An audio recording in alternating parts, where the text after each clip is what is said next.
पौराणिक कथाओं में देवर्षि नारद और भगवान विष्णु की कथा का जिक्र मिलता है। कहते हैं कि एक बार नारद मुनि को अहंकार हो गया था। तब भगवान विष्णु ने सबक सिखाने के लिए उन्हें बांदर बना दिया था। आइए जानते हैं यह पौराणिक कथा।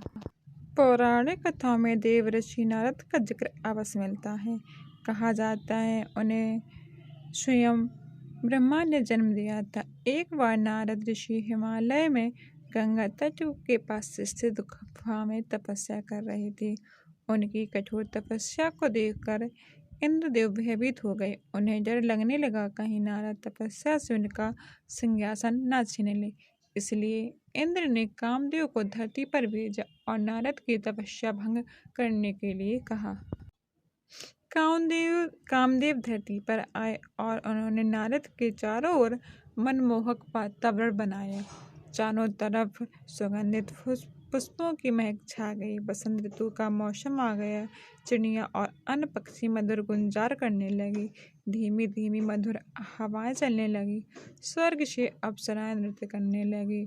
बड़े से बड़ा व्यक्ति भी इस माहौल में मंत्रमुग्ध हो जाता है। लेकिन नारद ऋषि को इस माहौल का कोई प्रभाव नहीं पड़ा। नारद ऋषि अपनी तपस्या में लीन रहे।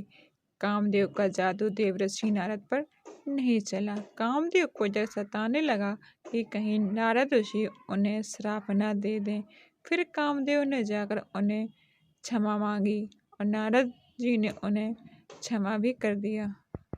इसके बाद नारद ऋषि के मन में अहंकार आ गया कि वह सबसे बड़े तपस्वी हैं और उन्होंने कामदेव को भी जीत लिया है। वे भगवान शंकर के पास गए और उन्होंने कहा कि कामदेव को उन्होंने जीत लिया है।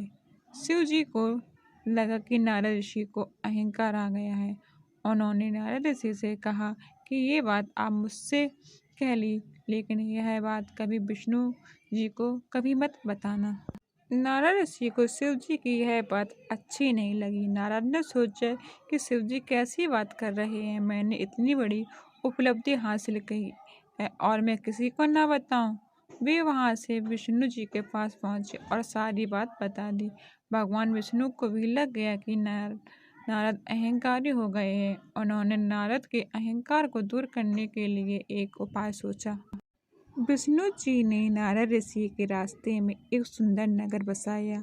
वहाँ के राजा की एक सुंदर कन्या थी जिसका नाम विश्वमोहिनी था। विष्णु जी ने उसके स्वयंवर की कहानी रची। नारद जी को इस स्वयंवर के बारे में पता चला। वह राजकुमारी को देखकर मोहित हो गए। उनकी सुंदरता के समय नारद ऋषि अपनी तपस्या भूल गए।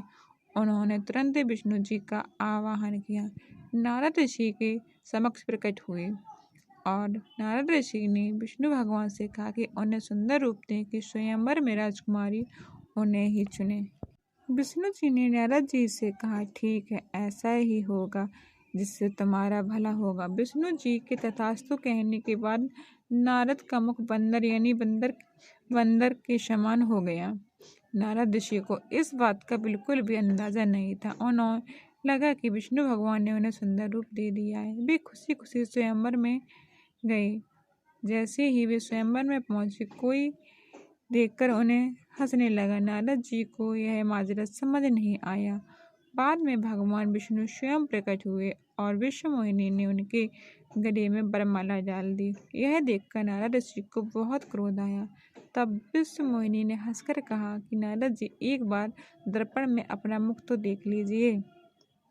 नारद ऋषि पास के जलाशय में अपना मुँह देखा तो बंदर के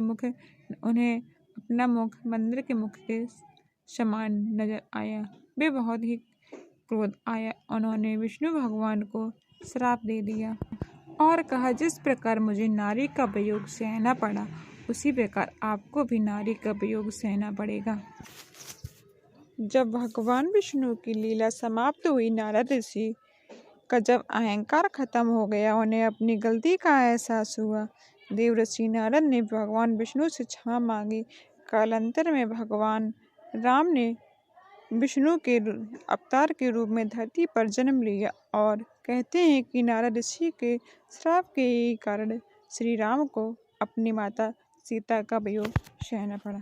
जय श्री कृष्ण, राधे राधे, श्री शिवाय नमस्तुभ्यम, हर हर महादेव।